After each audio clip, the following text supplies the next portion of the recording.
Malam ini kita kedatangan tamu spesial kita selain Tuhan Yesus yang ada bersama kita, amin. Selain Tuhan Yesus, amin. Memang ada yang lain. Only God, only Jesus. Kita juga ada kedatangan tamu, ada Randy Kejernet bersama dengan istrinya, Lady Nayuan. Boleh berdiri sejenak. Ntar lagi mereka pulang ke Singapura. Ya. Jadi nanti besok malam mereka masih ada bersama kita di sini. Yang mau datang lagi boleh datang. Ada Natal Glowing Ladies dan pria diberkati. Yang merasa pria datang, yang merasa wanita boleh datang. Ya, Glowing Ladies and pria diberkati. Saudara yang kekasih dalam nama Tuhan, sebentar mereka dua akan menyaksikan kebaikan Tuhan. Randy, Lady sekarang sudah menjadi pelayan Tuhan di Kerinduanku Church bersama Pastor Gideon yang bulan kemarin ada di sini dalam ulang tahun gereja kami ke-24. Dan Randy sekarang sekolah Alkitab, ya, semester 3 Sekolah Tinggi Teologi Global Glow Indonesia. Ada yang mau mendaftar? Artis aja mau jadi hamba Tuhan, kita buru-buru belum jadi artis, nyanyi pun di kamar mandi. Marduah.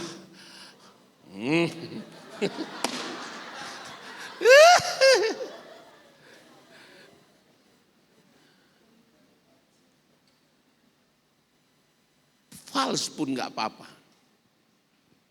Nah, hari ini Bapak Ibu Saudara yang kekasih dalam nama Tuhan, tema renungan kita malam ini adalah Only God.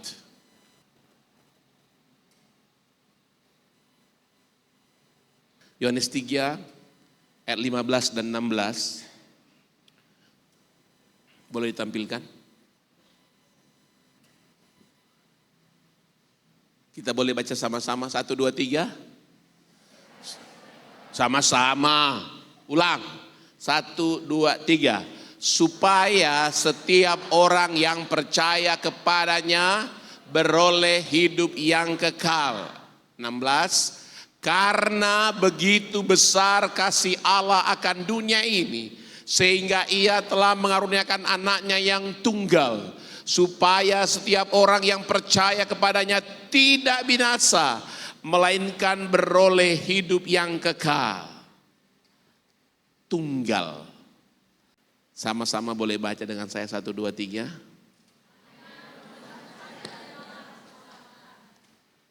Hanya Tuhan saja jalan keselamatan. Artinya begini, bahwa hanya dalam Yesus.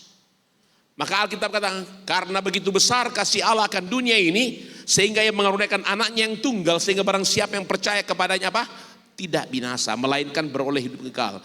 Anak-anak muda zaman now, jangan terprovokasi, jangan terbawa arus dunia ini dengan dunia digital, sehingga melupakan Tuhan satu-satunya. Anda mau pintar, perlu media sosial, perlu teknologi. Tetapi saudaraku, Yesus satu-satunya. Satu-satunya yang satu-satunya ku percaya. Cukup, satu-satunya aja. Ntar nanti gak kebagian mereka dua kalau saya ngomong panjang. Saya ini kadangkala remnya juga agak terlepas, remnya blong. Tetapi hari ini saya harus ada penguasaan diri. Jadi hanya Tuhan Yesus juru selamat kita. Pastikan dalam diri setiap saudaraku yang kekasih pada malam ini, Yesus ada bersamamu. Ketika Yesus menjadi bagian dalam hidup yang tidak terpisahkan, ketika Allah menjadi pemimpin dalam kehidupan saudara, ketika Allah menjadi satu-satunya juru selamat, engkau sudah punya kepastian tentang apa? Hidup yang kekal. Aku jalan kebenaran dan jalan. Kok fals? Saudara, kalau fals gak bisa masuk surga loh. Karena ketika nyanyi aku malu. Alkitab tulis setiap orang yang ke surga kerjaannya apa? Pabrik. Mana ada di surga ada pabrik? Di surga kerjanya apa? Sembah dan puji. Dia di jana hanya memuji Tuhan, hanya menyembah Tuhan. Jadi aku jalan kebenaran dan jalan kehidupan, itu yang Yesus katakan. Benar, benar. Engkau percaya benar. Siapa yang percaya Yesus juru selamat? Lambaikan tangan. Sama-sama bilang, aku punya Yesus. Yesus juru selamatku. Aku punya Tuhan yang besar dan sanggup menggenapi imanku, bersepakat percaya kuasanya. Ku terima sekarang kemenangan dah. Berikan dulu tepuk tangan yang meriah buat Tuhan Allah kita di sorga. Haleluya. Teman-teman kalau lihat kok tiba-tiba berubah nih. Dari yang jadi gitu. Jadi saya ini adalah anak dari Bapak kita tercinta di tempat ini yang hampir 60 tahun katanya. Saya kalau teman-teman, ya terbang lagi. Kalau teman-teman semua lihat di poster yang pakai baju pink, saya lah itu. Itulah saya anaknya Bapak Gembala di tempat ini. Jadi kalau teman-teman di sini belum tahu, saya adalah ketua youth di tempat ini. Makanya berbagi kue sama Bapak saya. Jadi saya dapat poin selanjutnya. Poin pertama Papa saya, poin selanjutnya adalah saya. Makanya ya tiba-tiba berganti ya. Sama kayak pemain bola lah, ibaratnya Papa saya itu Messi gitu ya. Saya ini Marcelino lah gitu ya. Ya kecil-kecil gitu ya. Ya tapi Papa saya nggak kayak Messi juga sih, lebih agak Ronaldo Nazario ya. Beda dikit lah ya teman-teman. Di sini ada yang masih jomblo, lambaikan tangannya. Banyak yang jomblo ya. Saya doakan semoga pulang dari sini bawa gandengan. Amin. Puji Tuhan, tepuk tangan dulu buat Tuhan kita di sorga. Tadi yang pertama tentang apa? Tuhan kita adalah juru, ya baru disampaikan, udah lupa. Ulang-ulang, Tuhan kita adalah juru selamat kita, amin. Yang kedua, sama-sama kita baca. 3, 2 ya. Tidak ada yang Tuhan sia-siakan dalam kehidupan kita. Poin yang kedua kita akan belajar dari kisah Paulus. Kita buka dari Kisah Para Rasul 9. Next slide. Ia rebah ke tanah dan kedengaranlah olehnya suatu suara yang berkata kepadanya, Saulus, Saulus, mengapakah engkau menganiaya aku? Next. Jawab Saulus, siapakah engkau Tuhan? Katanya, akulah siapa? Yesus yang kau aniaya itu. Next. Tetapi bangunlah dan pergilah ke dalam kota, di sana akan dikatakan kepadamu apa yang harus kau perbuat. Tidak ada yang Tuhan pakai sia-sia. Kenapa saya pakai cerita Paulus? Kalau teman-teman semua paham bahwa Paulus awalnya seorang pendosa. Paulus awalnya yang ngebunuh orang-orang Kristen. Tapi akhirnya Tuhan yang pakai Paulus. Tandanya apa? Kita semua yang kita rasa bahwa hidup kita aur-auran, hidup kita nggak jelas di masa lalu, kalau kita serahkan hidup kita sepenuhnya sama Tuhan, Tuhan akan pakai kita untuk kerajaan Allah. Amin. Aminnya kurang. Amin. Karena dalam kehidupan kita pasti kita akan berbuat dosa. Kita adalah manusia. Tidak ada manusia yang tidak berbuat dosa satu kali pun. Kita pasti akan membuat sebuah kesalahan. Pasti. Tapi perbedaannya orang Kristen dengan orang biasa, orang Kristen ketika dia berbuat dosa, dia minta ampun sama Tuhan dan dia berbalik ke jalan yang benar. Perbuatan engkau yang di masa lalu engkau ngerasa bahwa perbuatan itu tidak bisa diampuni, Tuhan ubahkan kehidupanmu dan engkau akan dipakai sama seperti Paulus. Engkau akan dipakai dengan luar biasa. Yang setuju dengan saya boleh senggol sebelah kanannya. Ada yang keprank tadi, dikira tepuk tangan. Senggol sebelah kanannya dan bilang, Tuhan baik.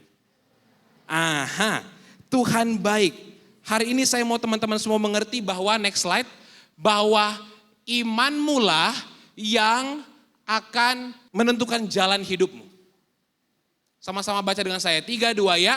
Imanmu lah yang menentukan jalan hidupmu. Hari ini saya ada sebuah peragaan kecil. Tadi Bapak bilang, ini apa? Games. Bukan, ini ada sebuah peragaan kecil.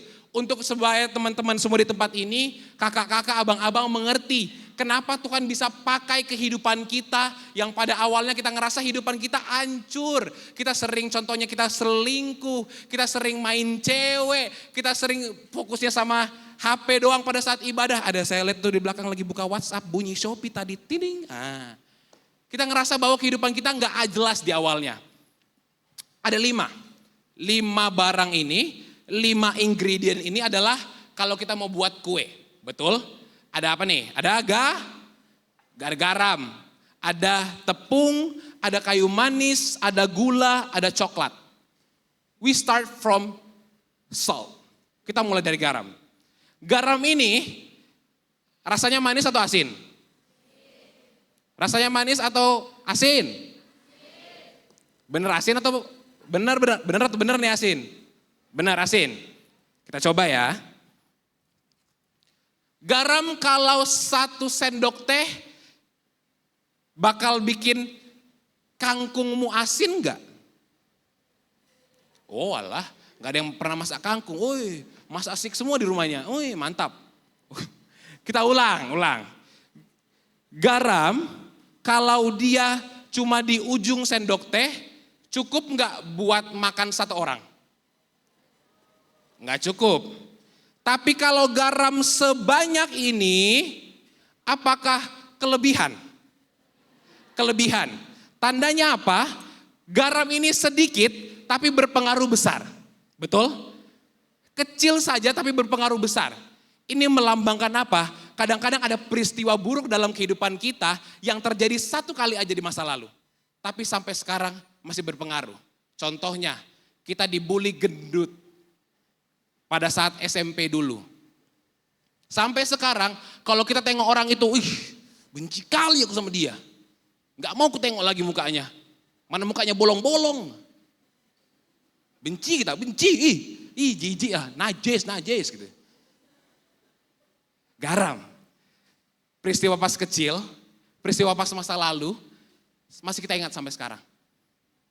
Selanjutnya ada apa nih?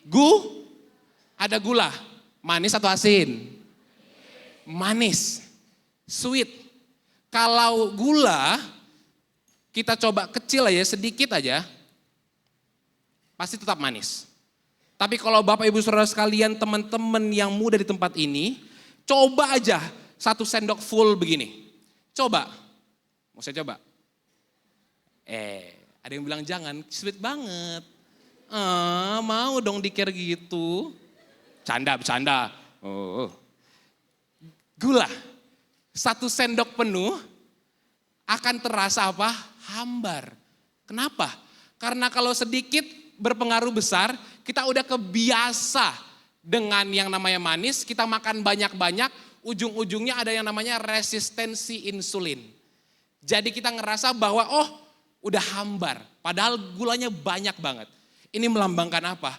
Kadang-kadang dalam kehidupan kita, ketika kita awalnya rasa hidup kita udah manis, tiba-tiba menjadi hambar. Contohnya, ada yang baru masuk pelayanan. Kira-kira dia bilang, masuk pelayanan enak ya, seru ya. Tiba-tiba pas masuk ke dalam, dia sakit hati sama orang, mulai kehidupannya dia merasa hambar. Mulai kehidupannya merasa pahit, merasa gak enak. Ini garam. Peristiwa ketiga, ini gula sorry. Peristiwa ketiga ada apa? Kayu manis. Kayu manis rasanya gimana? Pedas di mulut, getir bukan? Ini melambangkan dalam kehidupan kita, kadang-kadang ada peristiwa yang bikin kita ngerasa pedas, ngerasa lidah kita kebakar. Coba deh makan 1 sendok teh kayu manis. Lidahnya, tidak bisa mencoba apapun selama 1 minggu ke depan. Pedas, mati rasa lidah kita. Ini contoh apa? Kadang-kadang ada peristiwa dalam kehidupan kita yang buat kita mati rasa. Peristiwa yang berpengaruh besar, peristiwa yang buat hidup kita hambar, peristiwa yang bikin hidup kita mati rasa. Selanjutnya ada apa? Coklat manis atau pahit? Salah. Coklat manis adalah coklat yang ada susu. Tapi kalau Bapak Ibu tahu coklat untuk baking, coklat untuk bikin kue rasanya pahit. Kenapa? Karena ini coklat kompon. Kalau dicoba, nih kita coba ya. Dari tadi yang sana gak berani saya coba. Karena terbakar pula kan lidahnya. Pahit. Pahit. Lapar sih. Di depan ada Burger King sih, cuman ya udahlah ya. Pahit. Ini apa? Ini melambangkan kepahitan dalam kehidupan kita. Kadang-kadang kita merasa pahit sama keluarga. Kita merasa pahit sama hubungan kita yang lama. Kita udah setia banget. Kita udah tiap pagi, halo sayang, aku udah bangun. Krek, Terus udah mulai malam, sayang boleh gak kita sleep call? Sleep call. Di telepon sambil ngecas, HP-nya, baterainya bocor. Ingat iPhone 16 belum bisa masuk. Belilah second HP sana. Di Laki.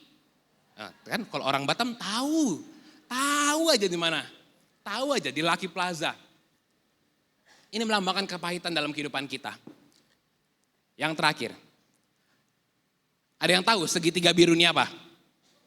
Tepung. Tepung ini berguna untuk bikin kue. Tapi kalau kita coba 1 sendok teh, nggak boleh Bapak Saudara sekalian. Kenapa? Karena tepung ini unpasteurized. Dia ini mentah. Kalau sesuatu yang mentah kita coba tidak baik untuk kesehatan kita. Sama seperti ayam kalau kita makan nggak sehat. Ini tandanya apa? Tandanya kadang-kadang dalam kehidupan kita menghadapi sebuah peristiwa, kitanya belum siap. Sama seperti tepung ini. Kitanya belum siap untuk menghadapi ini semua. 5 ingredient yang beda-beda. 5 komposisi yang berbeda-beda. Melambangkan kepahitan, melambangkan kehambaran, melambangkan hidup kita yang hampir mati rasa. Melambangkan di mana kita ngerasa bahwa kejadian di masa lalu bikin aku hancur sekarang. Kehidupan di mana kita ngerasa, Tuhan aku belum siap jadi beban keluarga. Aku belum siap jadi tulang punggung keluargaku. Tapi Bapak Ibu Saudara sekalian, jemaat Tuhan di tempat ini, teman-teman kita semua sekalian, ingat kalau ini semuanya digabungkan dan kita kasih kepada yang pintar memasak, akan jadi apa? Akan jadi kue, akan jadi berkat, akan jadi kesuksesan kita, akan jadi anak kita nanti, akan jadi punya pasangan baru dalam kehidupan kita. Kita punya pasangan yang gak selingkuh, kita punya kehidupan yang diberkati oleh Tuhan. Kalau kita serahkan kehidupan kita sama Tuhan, peristiwa buruk yang pada awalnya kita ini peristiwa buruk, ini peristiwa yang bikin aku jatuh. Sebenarnya kalau kita serahkan sama Tuhan, kehidupan kita akan diubahkan. Pada awalnya kita ngerasa kita biasa-biasa aja. Kita ngerasa bahwa pahit, gak enak. Tapi kalau kita kasih kehidupan kita sama Tuhan, pada awalnya kita hancur sama seperti Paulus. Tapi ujung-ujungnya semuanya indah pada waktunya. Amin. Berikan dulu tepuk tangan yang meriah buat Tuhan Allah kita. Next slide.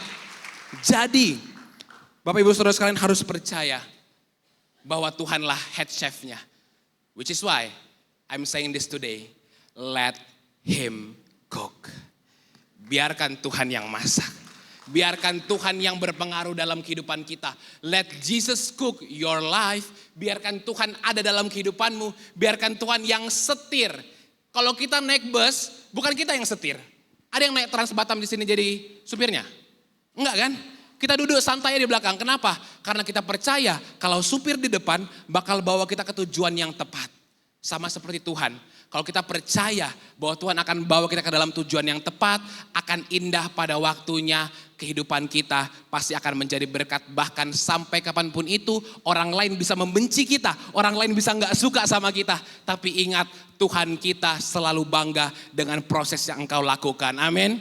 Berikan dulu tepuk tangan yang meriah buat Tuhan. Next. Yang ketiga. Sama-sama kita baca 3, 2 ya. Hanya Tuhan yang tidak pernah meninggalkanmu. Saya minta bantuan tim keyboard. Hanya Tuhan yang tidak pernah meninggalkan kita. Kadang-kadang kita ngerasa bahwa kita sendiri. We feel like we are very very lonely. Ada lagu yang sering kita dengar. Lagunya Marshmello. I'm so alone. Ngerasa sendiri banget. Kita ngerasa bahwa dalam kehidupan kita gak ada arah. Padahal ada sebuah lagu yang mengatakan seperti ini. Sekarang ku memujimu, Allah yang setia. Yang apa? Yang tak pernah meninggalkan perbuatan tanganmu. Dalam kehidupan kita, pasti akan ada orang yang tinggalin kita. Setiap orang ada masanya. Setiap masa ada orangnya. Tapi Tuhan kita selamanya. Percaya betul bahwa kadang-kadang Tuhan kirimkan orang dalam kehidupan kita. Bukan untuk tetap. Tapi untuk mengubah kita. Mempersiapkan kita. Untuk melangkah maju. Karena kadang-kadang kita udah nyaman. We feel like we are in a comfort zone. Kita ngerasa kita udah nyaman di tempat ini dan kita gak mau bergerak kemana-mana. Wits, gajiku aman 5 juta, santai, bisa nabung 1 juta. Tahun depan beli iPhone 16, wehe. Besok kita ke Singapura, tiba-tiba harga tiket ke Singapura dari 780 naik. Kita yang panik. Dalam kehidupan kita, mungkin kita akan ngerasa bahwa kita sendirian. Tapi Tuhan kita tidak akan pernah meninggalkan kita. Poin yang tadi kita belajar dari Paulus, sekarang kita belajar dari Petrus. Ayat selanjutnya, next. Matius 14 ayat 29. Kata Yesus, datanglah. Maka Petrus turun dari perahu dan berjalan di atas air mendapatkan Yesus. Next. Tetapi ketika dirasanya tiupan angin, takutlah ia dan mulai tenggelam lalu berteriak, Tuhan, apa? Tolonglah aku. Ayat 31. Segera Yesus mengulurkan tangannya, memegang dia dan berkata, apa? Hai, orang yang kurang percaya, mengapa engkau bimbang? Jangan bimbang, jangan ragu. Ada Tuhan yang besertamu. Ingat, you have to stop worrying. Next slide. Stop worrying and you start praying. Kenapa? Karena kalau kita cuma ragu, kita cuma bimbang, kita cuma khawatir, kita cuma overthinking, gak nyelesain apa-apa. Fokusnya di sini doang. But if we start praying, kita mulai berdoa, kita mulai cari Tuhan, solusi dari surga akan datang dalam kehidupan kita. Mungkin gak selalu langsung, mungkin ada perantara. But trust me, it works. The word of Jesus Christ will work on your life. Perkataan Yesus Kristus yang tertulis dalam Alkitab akan bekerja secara ajaib dalam kehidupan kita. Percaya betul bahwa Yesus Kristus tidak pernah meninggalkanmu. Tos dulu yang sebelah kanan dan bilang, kalau dia cowok bilang engkau ganteng. Kalau dia cewek bilang engkau cantik. Tos dulu, coba tos dulu. Kenapa? Karena kadang-kadang sekarang problem anak muda zaman sekarang adalah appearance. Takut gak ganteng, gak good looking. Ngerasa kalau dia gak good looking bakal ditinggalin pasangannya. Ngerasa bakal kalah saing. Ada lagu yang masih kalah jauh. Salah, orang Kristen gak pernah kalah jauh. Tapi orang Kristen selalu paling depan. Amin. Ingat, dalam Yesaya 41 ayat 10, next slide. Ini penting. Yesaya 41 ayat 10. Janganlah takut sebab aku menyertai engkau. Janganlah apa?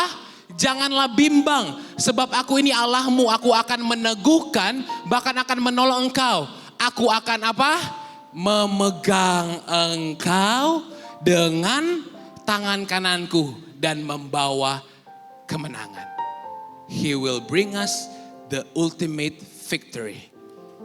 Kemenangan yang besar akan bersama dengan Yesus. Kenapa kemenangan?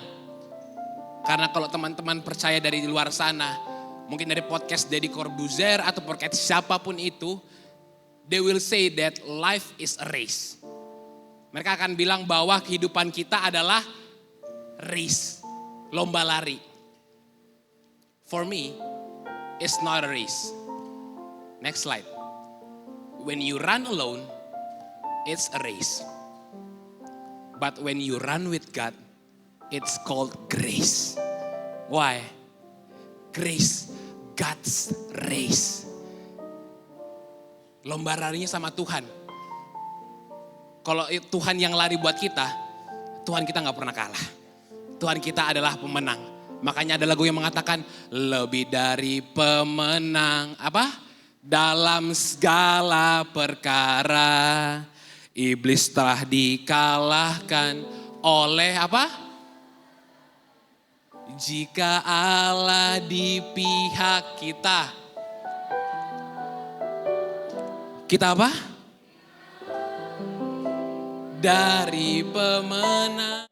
Bapak Ibu Saudara, teman-teman sekalian di tempat ini percaya betul bahwa when you run with God, it's called grace. Anugerah dari Tuhan. Engkau tidak akan pernah Tuhan biarkan sendirian. Petrus saja yang hampir tenggelam, tangan Tuhan masih mau megang kita. Which is why you have to have faith. Harus punya iman. Sebenarnya faith itu artinya apa sih? Faith. Forget about the impossible. Trust Him. Lupakan tentang yang tidak mungkin. Tapi mulai percaya sama Tuhan. Yang mau percaya sama Tuhan boleh lambaikan tangannya. Dengan sepenuh hati boleh lambaikan tangannya. Berikan dulu tepuk tangan yang meriah buat Tuhan. Faith. Ingat, you are not alone. You are not alone. Engkau tidak sendirian. Yang terakhir buat kita di malam hari ini. Next slide. Ini penting buat anak muda yang mau mengakhiri 2025. Gak ada gaji, habis. THR dipotong pay later. Pay later udah di Shopee. Ada pay later di Traveloka. Tiba-tiba, loh ada kami. Loh aku laku. Loh banyak. Loh habis gajiku. Loh makan apa ini? Oh tunggu Burger King dari gereja. Oh habis gaji. Tapi ingat, hanya siapa yang mengerti air mata kita? Hanya Tuhan yang mengerti air matamu. Kisah ini kita udah belajar dari Paulus. Kita udah belajar dari Petrus. Now we learn from a woman. Sekarang kita belajar dari seorang wanita. Di mana dia menangis. Next slide. Sambil apa? Menangis. Ia pergi berdiri di belakang Yesus dekat kakinya. Lalu membasahi kakinya itu dengan air. Matanya dan menyekanya dengan rambutnya. Kemudian ia mencium kakinya dan meminyakinya dengan minyak wangi itu. Kadang-kadang kita ngerasa bahwa tangisan kita itu gak berarti. Kita habis putus cinta. Kita habis di PHK. Kita habis dipecat, kita ngerasa bahwa tangisan kita gak ada gunanya. Guys, remember this. If you cry in front of God, your tears, He will take it. Kalau engkau nangis di hadapan Tuhan. Di hadapan Tuhan deh. Jangan nangis di hadapan orang biar dapat perhatian, no.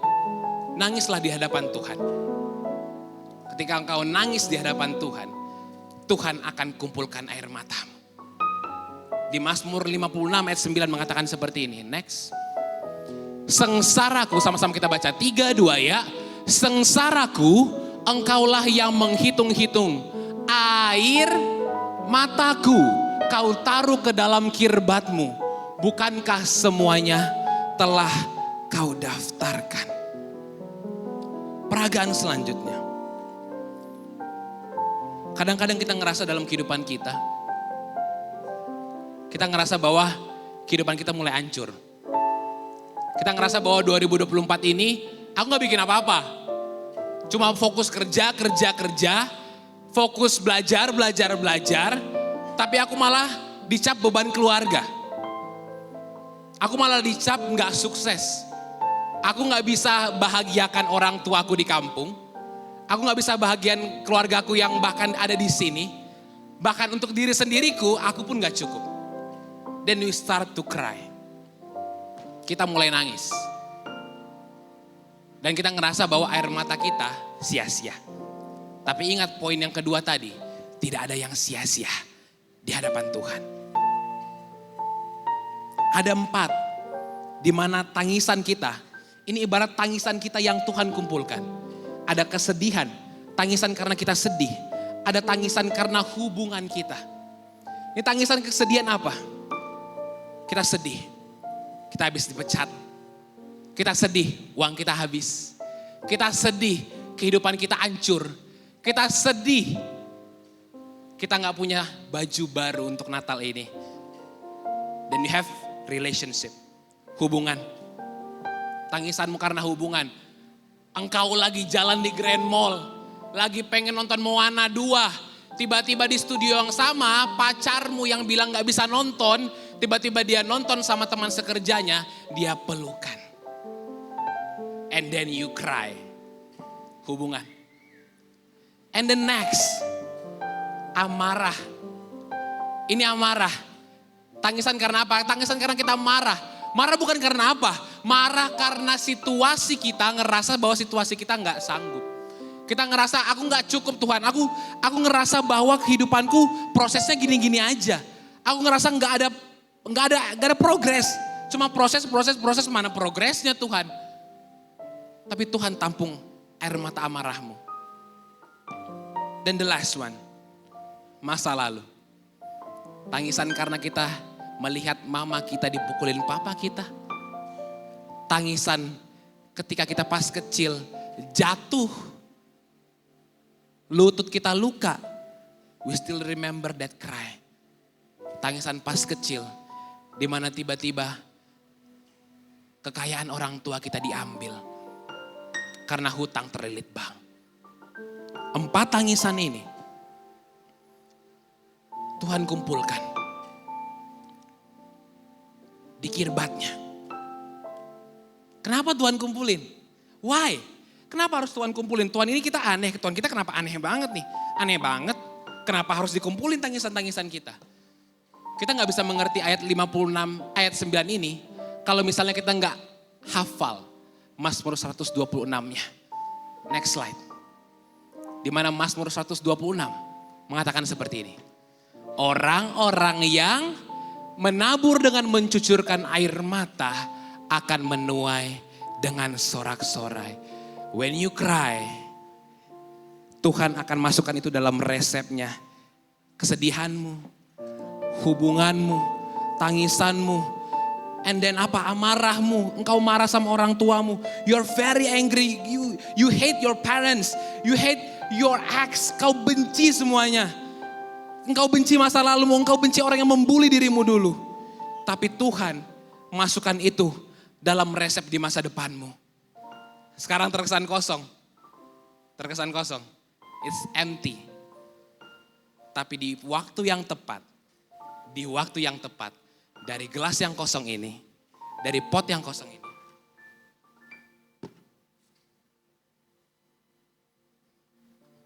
akan Tuhan ubahkan indah pada waktunya. Amin. Percayalah bahwa Tuhanmu tidak pernah meninggalkanmu. Percayalah masa kecilmu itu adalah di mana engkau merasa bahwa your pain will turn into purpose. Rasa sakitmu akan menjadikan tujuan dalam kehidupanmu. Ingat, orang-orang lain akan bangga dengan pencapaianmu. Tapi Tuhanmu bangga padahal dulu engkau nangis. Tuhanmu masih bangga. Dulu engkau menderita, Tuhanmu masih bangga. Tidak ada yang lebih bangga lagi selain Tuhanmu. Engkau ngerasa engkau tidak membanggakan keluargamu, but you will always be His children. Engkau akan selalu membanggakan Tuhanmu. Ingat, God gives His toughest battle to His strongest soldiers.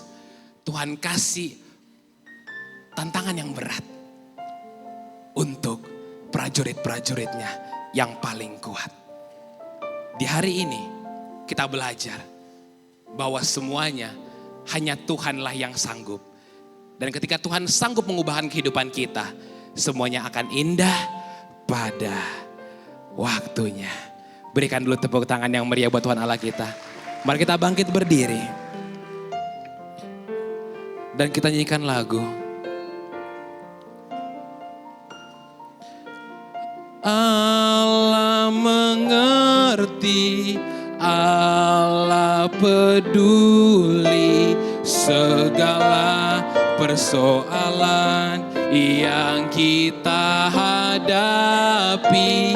Tak akan pernah dibiarkannya ku bergumul sendiri, sebab Allah peduli. Allah mengerti, Allah peduli segala persoalan yang kita hadapi.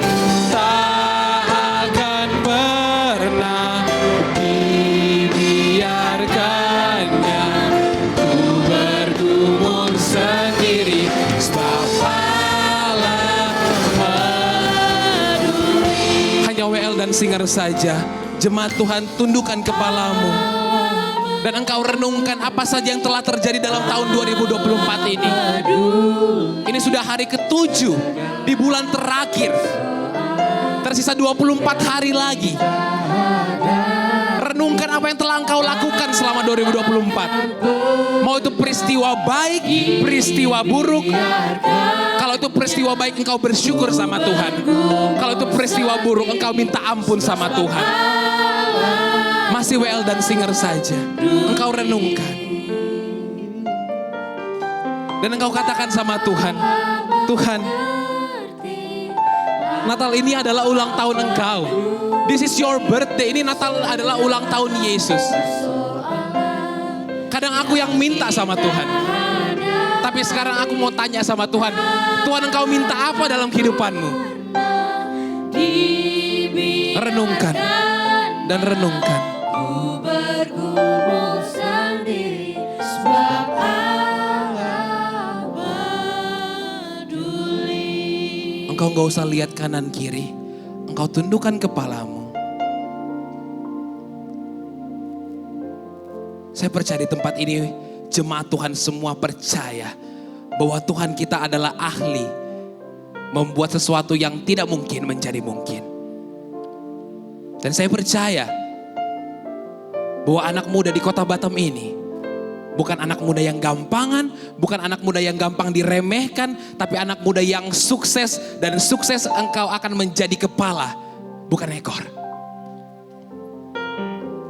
Kalau engkau yakin, engkau akan mengakhiri tahun 2024 penuh dengan sukacita, dan engkau akan menjadi lebih dari pemenang di tahun 2025 nanti. Engkau angkat tangan kananmu, engkau tidak usah lihat kiri kanan. Engkau angkat tangan kananmu saja. Ini perjanjianmu dengan Tuhan. Engkau angkat tangan kananmu. Dan engkau taruh tangan kiri engkau di dada. Sambil engkau serukan pujian ini. Allah mengerti. Allah mengerti. Allah peduli. Segala persoalan yang kita hadapi. Tak akan pernah dibiarkannya ku bergumul sendiri, sebab Allah peduli. Sama-sama kita angkat suara kita dan kita katakan, Allah mengerti, Allah peduli segala persoalan yang kita hadapi. Tak akan pernah dibiarkannya ku bergumul sendiri, sebab Allah peduli. Berikan tepuk tangan yang paling meriah buat Tuhan Allah kita surga. Haleluya, haleluya.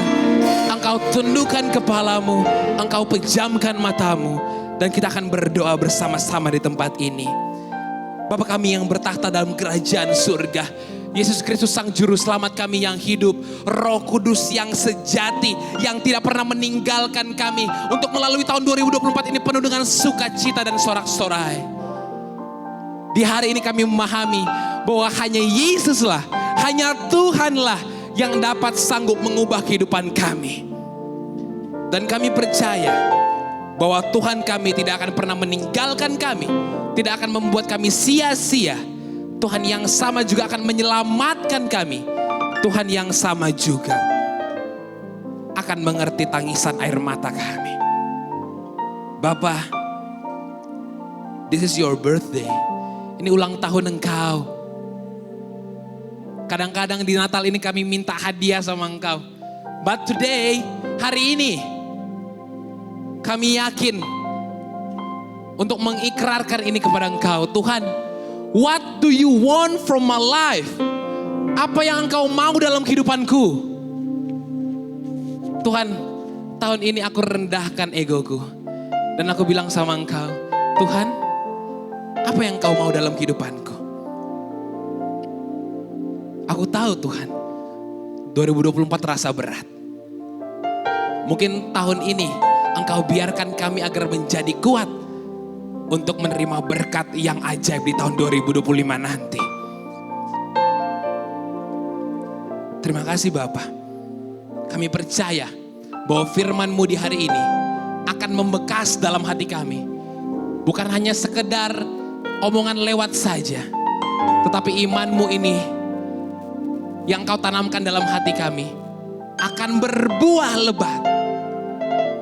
Dan kami siap menyambut 2025 penuh dengan sukacita, sorak-sorai, mujizat, berkat, kesembuhan yang datang dari sorga.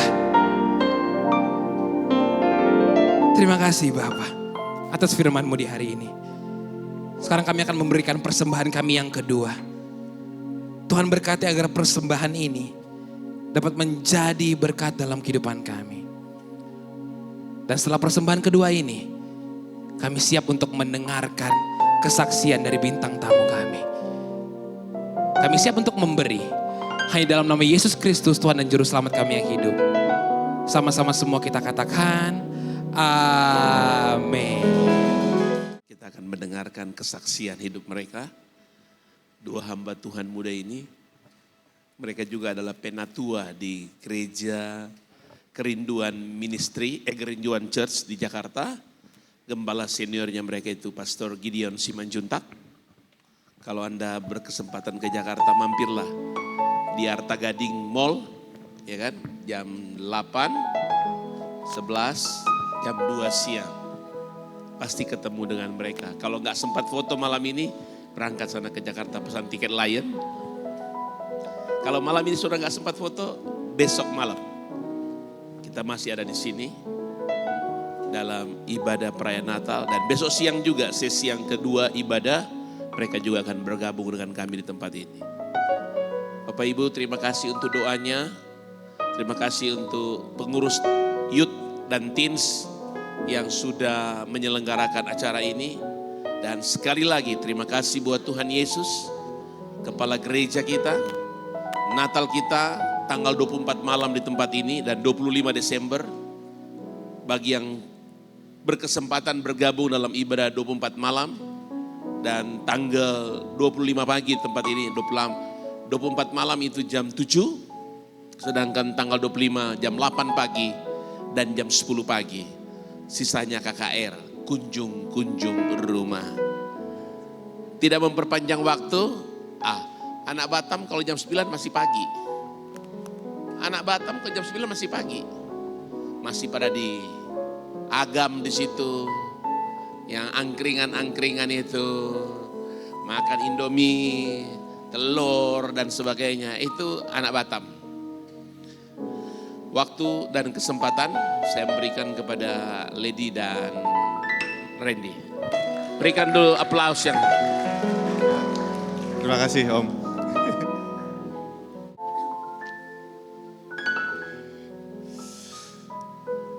Shalom. Shalom. Shalom. Yang lebih semangat lagi dong, ini kan anak muda kan, youth kan. Shalom. Shalom. Nah gitu, semangat, puji Tuhan. Puji Tuhan, puji syukur pada Tuhan Yesus. Kami berdua bisa ada di sini, berdiri di sini, ini semua berkat kekuatan dan perkenanan dari Tuhan Yesus Kristus. Dan mau terima kasih juga buat Om Herbie, Tante Yeni yang sudah mengundang kita dan untuk GBI Glow Batam. Iya betul banget, puji Tuhan. Puji Tuhan, perkenalkan. Perlu perkenalan lagi enggak? Perlu dong, kita bukan Tuhan Yesus yang dikenal di mana-mana. Iya. Perkenalkan, nama saya Randy Kiarnat dan ini istri saya. Iya, halo, saya Lady Nayawan. Dan sebentar kami akan memberikan kesaksian kebaikan Tuhan Yesus dalam hidup kami. Yang kamu duluan. Ya puji Tuhan, tanpa berlama-lama lagi, karena udah jam 9 ya Om ya. Ya, puji Tuhan, kesaksian ini adalah sebagian kecil dari kebesaran yang Tuhan kasih dalam hidup kami dan kita boleh di sini itu pasti karena Tuhan yang mau gitu. Mungkin dari teman-teman, saudara, Bapak Ibu mungkin pernah mengenal saya sama Randy. Mungkin kalau Randy kan lebih apa ya? Lebih sering dikenal di FTV, sinetron gitu ya. Tapi ada sebagian mungkin dari Bapak Ibu, mungkin ya, saya juga gak mau terlalu ngerasa so dikenal gitu dari pemberitaan yang pernah ada. Singkat cerita, 1 Agustus 2023 itu saya sama Randy mengalami kecelakaan mobil yang cukup parah. Mobilnya terbalik di kilometer 6, 5 kali terbalik mobilnya dan singkat cerita saya kondisinya tidak bisa bergerak. Jadi saya sadar sama Randy, tapi saya nggak bisa gerakin sebagian kiri dari tubuh saya. Saat itu saya sama Randy sedang dalam keadaan yang tidak baik-baik saja hubungannya, tapi saya percaya dalam setiap seperti yang tadi di firman Tuhan bilang ya, dalam setiap rencana Tuhan, dalam setiap proses Tuhan, itu pasti ada maksud Tuhan. Nah, yang saya mau bilang, dari semua yang kita lewatin, proses yang gak enak itu, tapi itu yang membuat kita berdua boleh di sini berdiri untuk boleh ngingetin mungkin buat adik-adik, saudara-saudara, teman-teman, Bapak Ibu sekalian bahwa mujizat Tuhan tetap ada. Saya yang waktu itu dibilang sama dokter divonis 2 tahun saya bisa pulih, 6 bulan saya baru bisa duduk. Karena saat itu kondisinya singkat cerita saya itu ligamen ya.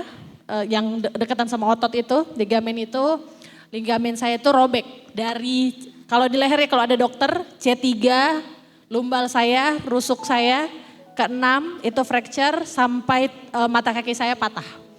Tapi puji Tuhan patahnya gak ketahuan waktu kejadian.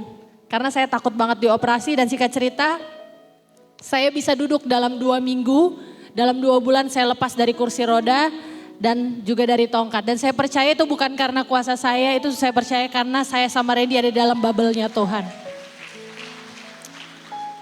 Dan yang saya mau bilang Tuhan taruh di hati saya gak mau cerita yang mungkin teman-teman di sini udah pada tahu. Ada yang Tuhan taruh di hati saya bahwa dari proses itu, dari sejak saat itu di mana Tuhan menyelamatkan saya sama Randy, di situ Tuhan bukan hanya memulihkan kami, bukan hanya menyelamatkan kami secara fisik, tapi Tuhan menyelamatkan roh kami. Di mana Tuhan taruh kerinduan yang luar biasa buat di hati suami saya untuk mengajak saya untuk melayani Tuhan. Karena kesempatan hidup yang Tuhan kasih itu mujizat. Kita bisa selamat dari kecelakaan itu mujizat Tuhan.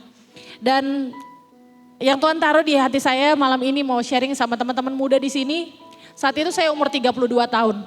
Saya sebenarnya berkarir di entertain dari umur 15 tahun. Saya kelas 3 SMP, kalau tahu dulu ada namanya Tabloid Gaul. Itu anak perusahaannya Indosiar. Dan saya itu juara 1 bintang gaul tahun 2005. Jadi dari saya umur 15 tahun saya sudah di entertain. Saya menjalani karir saya naik turun seperti biasa. Ibaratnya saya nggak pernah nyampe di puncak karir. Ibaratnya orang bilangnya tuh kok nggak terkenal gitu. Sampai akhirnya saya nikah sama Randy dan saya masih nggak terkenal juga saudara. Dan saat itu saya 32 tahun, mungkin orang bilangnya telat, tapi saya percaya itu adalah rencana Tuhan. Tapi orang yang mungkin dulu bilangnya ya, kalau dulu bilangnya udah habis masanya, udah hilang masanya. Tapi justru malah Tuhan pulihkan saya, Tuhan pulihkan karir saya bisa berkarir lagi di umur saya 32 tahun. Jadi bukan hanya saya selamat, bukan hanya saya pulih, bukan hanya rumah tangga saya sama Randy yang Tuhan pulihkan. Jadi yang saya mau bilang sama teman-teman muda, jangan pernah ngerasa bahwa semuanya udah terlambat. Di dalam Yesus ketika kita menyerahkan hidup kita seperti yang tadi Pastor Andrew bilang, Tuhan Yesus yang berperkara, dia buka jalan. Saya bisa berkarir sampai hari ini. Jadi dalam setiap proses hidup kita yang gak enak itu adalah tadi Pastor Andrew bilang kan airnya itu, kalau saya bilangnya tetesan-tetesan air mata itu adalah pondasi yang Tuhan sedang bangun untuk menunjukkan rencana Tuhan dalam hidup kita. Itu poin yang pertama yang saya mau bilang sama teman-teman muda di sini. Dan poin yang kedua, jangan takut nikah. Anak muda sekarang pada takut nikah, udahlah pacaran aja gitu kan, pacaran aja. Tapi saya percaya ada maksud Tuhan. Kasih saya sama Randy kesempatan boleh Natalan sama teman-teman muda di sini. Kenapa jangan takut nikah selama kita pondasinya Tuhan. Lihat ketika kita punya kepenuhan sama Tuhan, kecukupan sama Tuhan. Terus kalau misalnya nanti lihat tahu yang jodoh dari Tuhan gimana? Carinya yang takut Tuhan. Iya. Itu aja sih dari saya. Pokoknya tetap semangat teman-teman muda di Glow Batam. Dan Randy ini, satu lagi kesaksian saya, Randy ini adalah mujizat juga buat saya. 9 tahun saya nikah sama Randy, saya doa, saya pengen punya suami yang takut Tuhan. Dia dulu ke gereja sama saya ya udah ke gereja tapi sibuk sama handphone. Tapi puji Tuhan, Randy yang bawa saya, buka jalan saya buat pelayanan dan saya makin cinta Tuhan. Dan puji Tuhan, Tuhan yang pakai Randy buat saya tuh punya rindu dan haus akan Tuhan. Dan kalau dibilang mujizatnya apalagi ya buat saya yang Tuhan kasih adalah Randy. Karena Randy itu orangnya keras. Tapi Tuhan bisa lembutkan dia, bisa sampai berdiri di sini sama saya lihat dia bisa khotbah, bisa kesaksian yang luar biasa, puji Tuhan. Terima kasih Tuhan Yesus memberkati. Oke, udah selesai? Enggak, belum. Oke, tadi yang amin-amin itu jomblo apa emang udah punya pacar itu? Ngakulah, jangan bohong-bohong kau. Intinya kalau saya singkat aja, saya itu selalu terharu sama Natal. Selalu terharu sama Natal karena di setiap momen Natal itu buat saya itu kesempatan baru yang Tuhan kasih buat kita semua. Kesempatan di mana kita bisa berjumpa lagi sama Tuhan, Tuhan datang ke dunia, dilahirkan untuk memberikan keselamatan bagi kita semua. Dan saya tuh mau bilang sama teman-teman di sini, saudara di sini, bintangnya itu bukan saya sama Lady. Saya bukan bintang tamunya. Bintang utamanya Tuhan Yesus. Bintang utamanya Tuhan Yesus dan akan selalu Tuhan Yesus sampai selama-lamanya. Amin.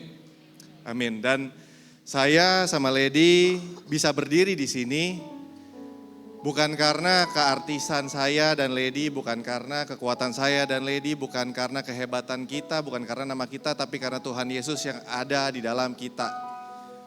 Karena perkenanan Tuhan yang ada di dalam kita, karena kehebatan Tuhan. Dan saya mau kesaksian gimana Tuhan nangkep saya. Tahun lalu, tahun yang terberat buat saya. Tahun dimana, ya tadi Lady udah bilang, saya gak perlu ceritain kisah-kisah buruknya buat saya itu masa lalu. Tuhan udah kasih masa depan yang cerah buat saya dan istri saya. Saya mau ceritain kebaikannya Tuhan.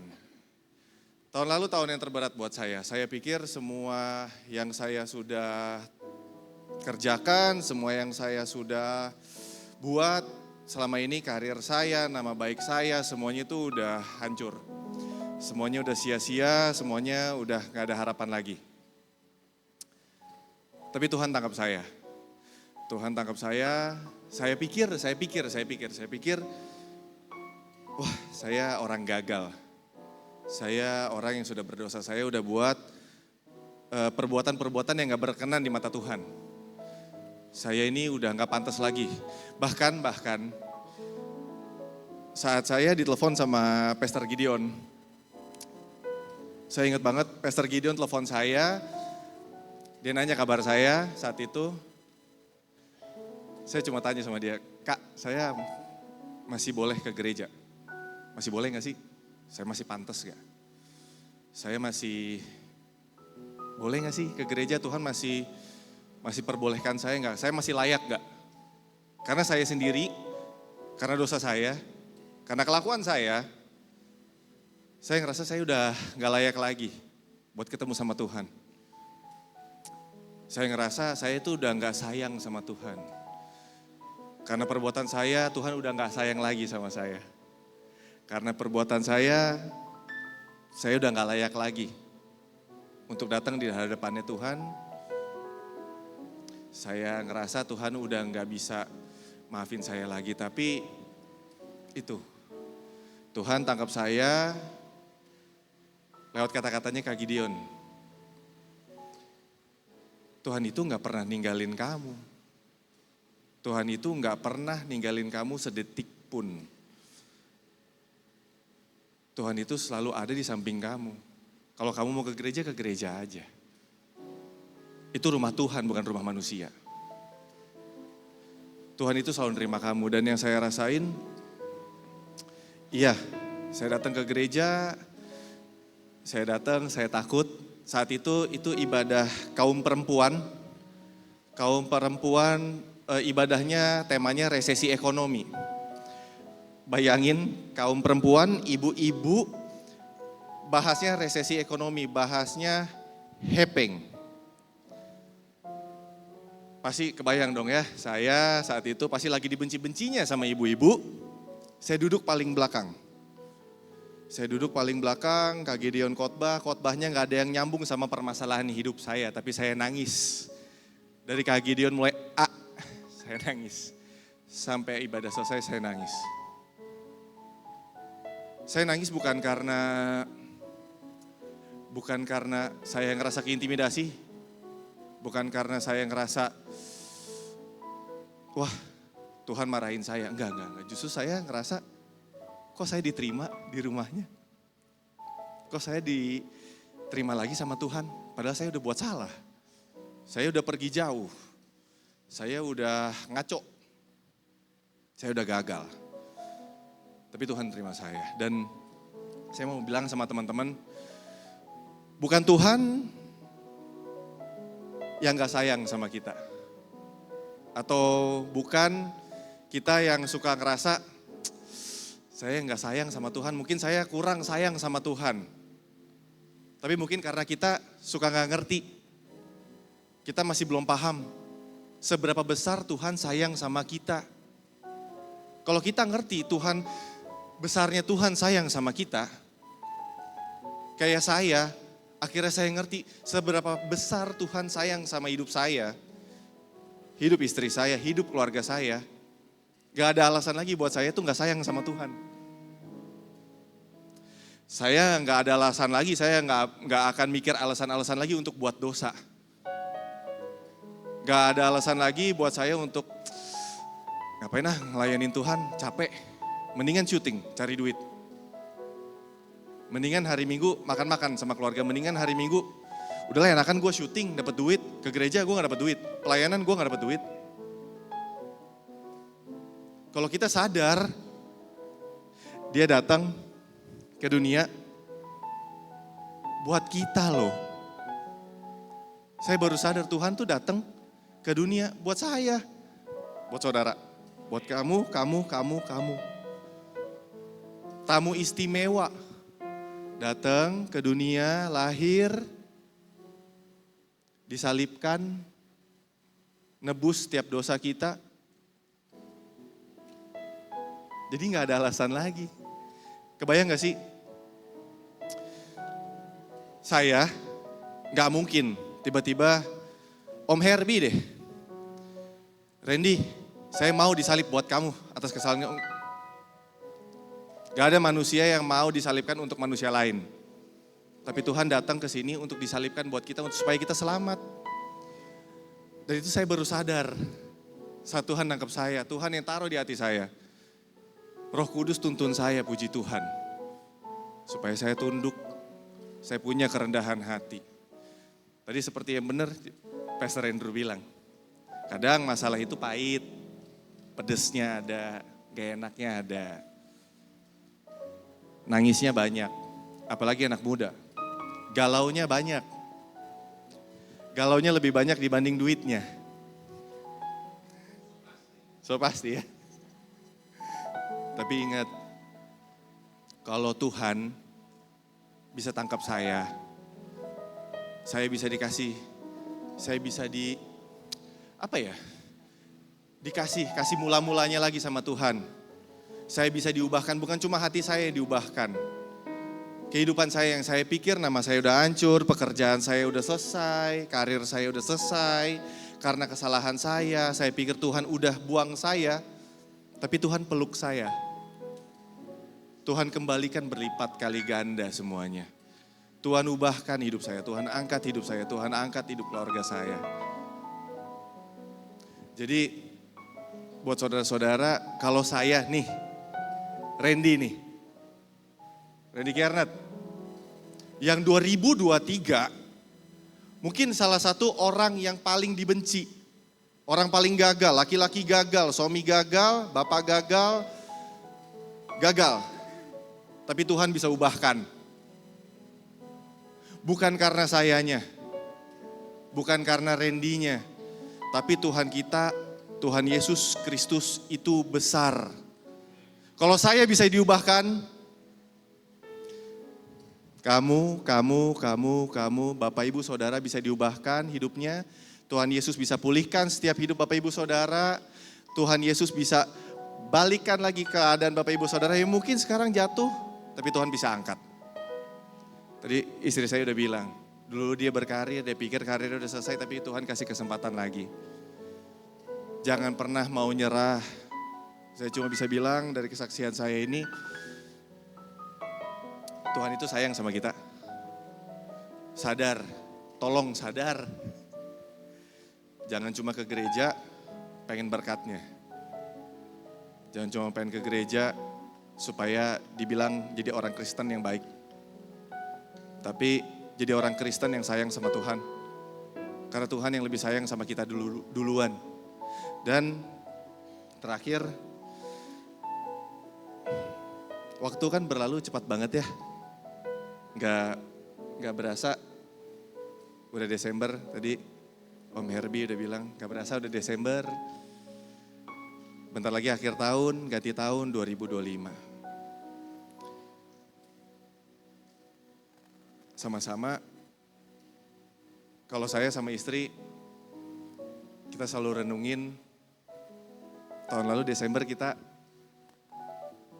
buat apa buat Tuhan. Desember tahun lalu kita kasih apa buat Tuhan. Resolusi kita apa buat Tuhan. Jangan yang kita pikirin, tahun ini beli apa ya? Beli iPhone 16 kebeli gak ya?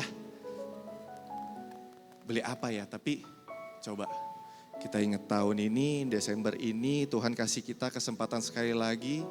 Tuhan Yesus datang buat kita semua. Apa yang kita bisa kasih buat dia? Kita kasih hati kita buat dia. Rasa sayang kita buat dia. Kasih mula-mula kita buat dia. Semoga kesaksian ini memberkati Bapak Ibu Saudara. Tuhan Yesus memberkati. Apa? Iya, jadi kesaksiannya. Jadi kesaksiannya yang sebelumnya orang lihatnya keluarga kita tuh udah hancur, udah gak mungkin lagi di entertain, udah gak mungkin lagi Randy tuh berkarir lagi, tapi bukan cuman karirnya yang Tuhan pulihkan. Randy ada 2 film yang akan tayang tahun depan dan kita berdua Amin. Tuhan kasih percaya untuk ada program di salah satu stasiun TV dan kita nge-host berdua. Nikah gratis, jadi yang masih jomblo, kalau yang ada punya pasangan boleh daftar. Ya jadi apa yang orang bilang gak mungkin, tapi di dalam Tuhan mungkin. Mungkin orang dunia bilang gak mungkin, tapi Tuhan kasih kesempatan, bahkan Tuhan berikan lebih. Bahkan bukan hanya Tuhan kasih kesempatan berkarir lagi, Tuhan pulihkan karirnya. Tapi Tuhan yang paling penting adalah Tuhan kasih kita kesempatan untuk boleh jadi hamba Tuhan, melayani Tuhan di rumah Tuhan. Terima kasih Tuhan Yesus memberkati.